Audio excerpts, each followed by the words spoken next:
the cases is not the best metric, and it's not a metric that we drive with. We look at the ED visits for COVID-like illness. We look at the hospitalizations. I think those are probably the best. It may be a challenge. Do you think there's going to be an issue when we get into flu season with knowing whether to do count it as CLI or ILI? I don't think it'll be an issue. You think they'll be able to distinguish? So that's really it. The problem with the cases is you go test all these college kids and they're saying, oh, there's a surge in Alabama, there's a surge here. Well, none of them were hospitalized. I don't even think, I think 2 were hospitalized at a 60,000. Brown University did a study on it.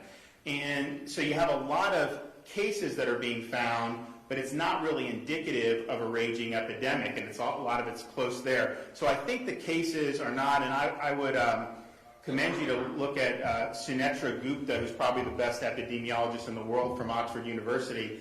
And she says cases are not, it's a function of how much you're testing, it's a function of how many asymptomatics, and so focusing more on the clinical, I think is the way to go. So we'll be looking at that and continuing to monitor it, but there's not going to be any type of closure of Florida. I think what we saw, if you go back to the beginning of July, there was a lot of consternation, there's a lot of fear. We were seeing, it just wasn't us, the whole Sun Belt saw the same surge.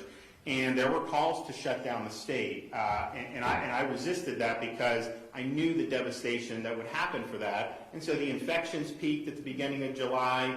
The cases peaked a little later because there's a reporting lag. The ED visits peaked on July 7th through, I think, the 14th. Hospitalizations on the 21st.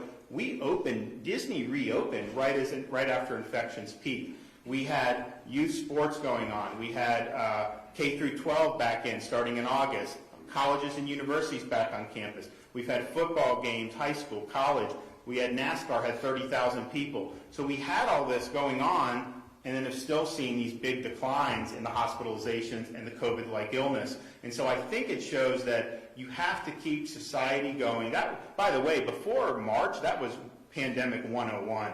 The idea that you would close society was not something that people thought should be contemplated, and that was kind of basic, the way you would do it. So we're going to keep doing that. We want people in school. We want people in college. Obviously, we want people to work, and really focus on shielding the vulnerable from infections, which I think is something that's important. And it just shows you these colleges all across the country that saw all these, quote, cases, you saw no increase in CLI, and you saw no increase in hospitalizations. And so that's why those are better metrics to be looking at than to look at purely the number of cases. And oh, by the way, I think the antigen tests, I think, are better, because I think when you test positive on an antigen test, you have live virus. I mean, there's a good, you can say that. These PCR tests are so sensitive at 40 cycle thresholds that they can pick up dead virus for up to 3 months per CDC. And so you have some of these folks, particularly when you've had an outbreak. So like in July,